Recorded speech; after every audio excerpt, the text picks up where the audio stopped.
episode of Cypher Sigma Toys. Here it's a Wednesday, and we all know what Wednesdays is. It's a look what I've been watching. So here we have this list. So I have been trying to get through as much as I can. Obviously dedicate enough of my life to try and watch at least like a kind of a movie a day, give or take. With series with my wife and stuff. So people who are new to the series don't know, basically this goes over the past 7 days of what I've been watching. I go in reverse order, so basically the first thing I watch will be the last thing I show here, and I just basically tell you my thoughts and feelings. Please feel free, if you are watching this channel, please subscribe if you're not. It does help me very much, and obviously like and comment on the channel, just so I get feedback, just to see what your views and thoughts are, if you have any thoughts or feelings on what I presented, or maybe there's something you feel that I would like. Obviously I do have over 4,000 movies and series and stuff, but there's always stuff out there that I don't know about.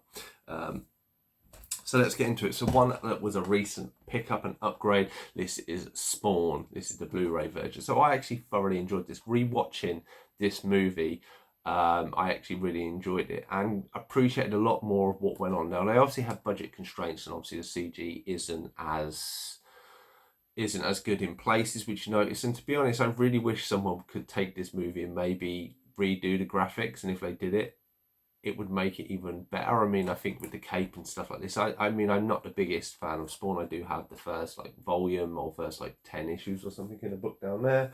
But I like the fact of the main character's mask, of how it kind of had the Spawn kind of symbol on it. You know, using the cape as a kind of shield and stuff, and the claws.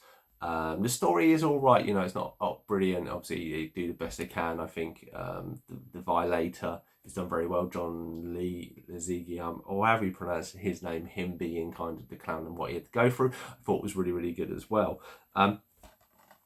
Rewatching this as well with my knowledge, I noticed two things, and I'm curious if you've watched this, did you notice? So first off, at the very end, when Martin Sheen's character is carried away, he's taken away by the two characters that are basically done like the police officers from the series. I cannot remember their names. AJ would be able to do it, and he'll probably put it in the comments down below.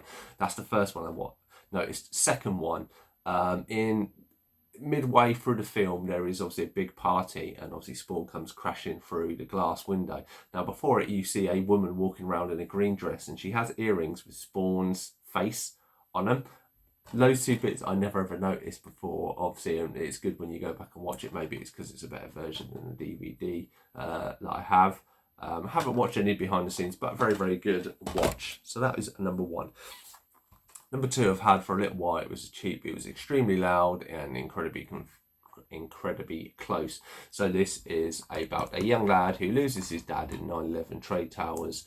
He is autistic, and basically him and his dad have this kind of story pattern and or this kind of quiz for the kids to find what is essentially classed as the sixth borough. So this is this imaginary borough that is supposedly around New York, and the kid basically goes on this adventure. He finds this character man as well living with his grandma, and there's, to be honest, it is meant to be heartfelt. Obviously the subject matter is very sensitive, and I totally understand that. To me, the kid came off as a little bit annoying.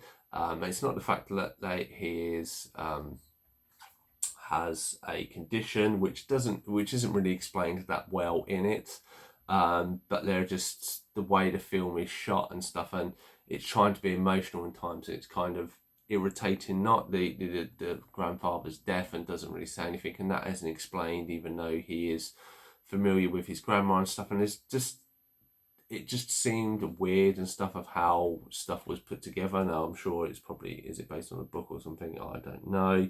But yeah, I wasn't too impressed with this, unfortunately. So it's one that will sit there and probably be a long time before I ever give it a rewatch. And I mean, giving it a rewatch with a better, you know, is a Best Picture nominee, but so back at there. So yeah, so this is the next one, Serenity. So this was a gift from AJ's Movie Place. So this is Matthew McConaughey as a salmon fisherman.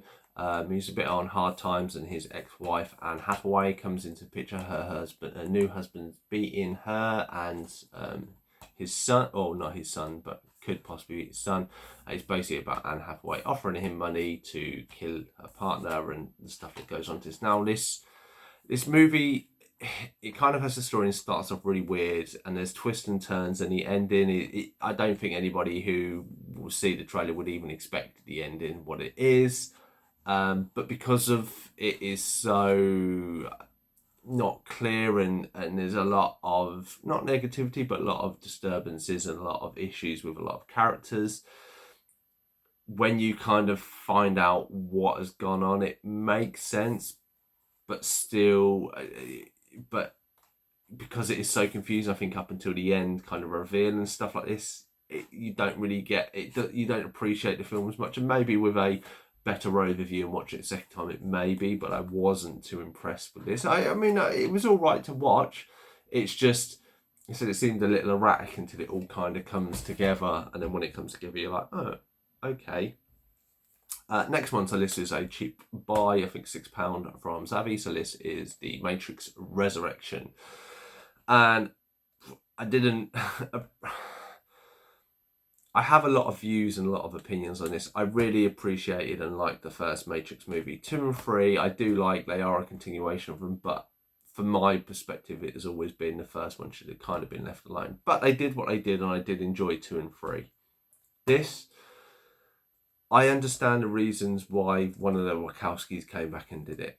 I understand that when I think of this in an overview and a story, that the main overview of a story makes sense and is probably what should and was done.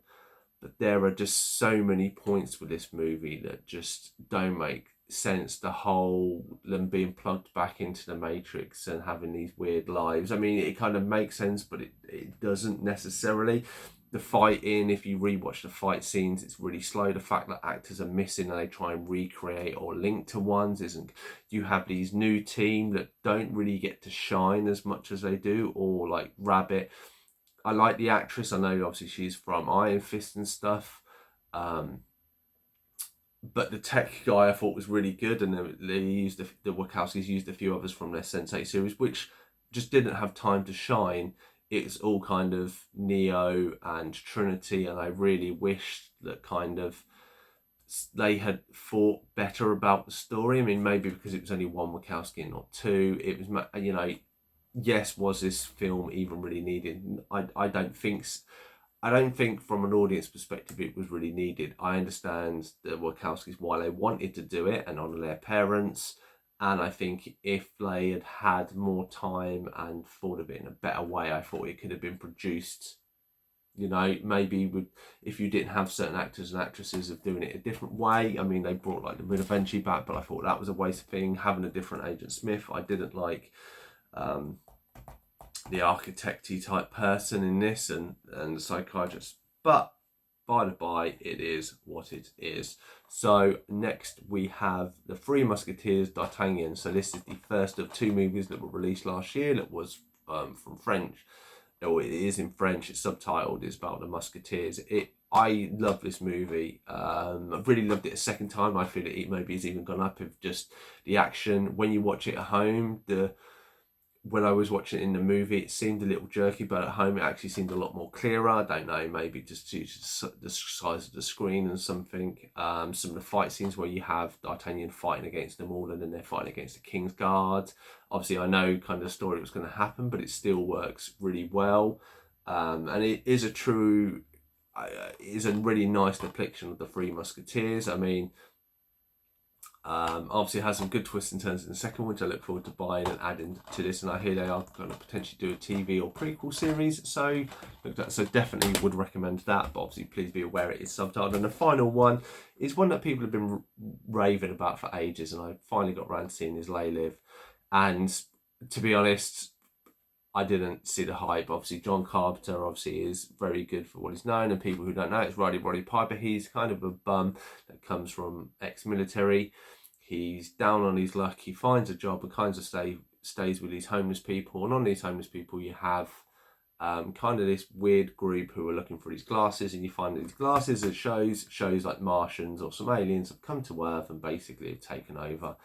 And then it is kind of Roddy Piper and with Keith David's help trying to do kind of fight against it. And it just, I think I think the idea is good. I don't think the execution necessarily is good. I mean, no, Roddy Piper, he is a good wrestler, and they try to use wrestling bits. I just don't think it transfers that well.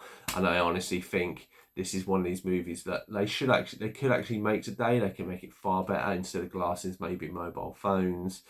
You know, and you look for a mobile phone camera, you know, or a special phone, and then when you're taking pictures or something, it shows you Martians and stuff like this. I think that would have worked better. I'm glad that it was on my list. I'm glad I got it really cheap. I think £6 when I was with AJ and Matt in London last time. I'm glad I didn't pay like the 20 quid for the Blu-ray, because I'm glad I've watched it. It's in the collection. I may give it a revisit at some point, but I didn't think much to it. But anyway, that has been a look what I've been watching. Have you seen any of these? Let me know in the comments down below. Otherwise, shall see you in the next one.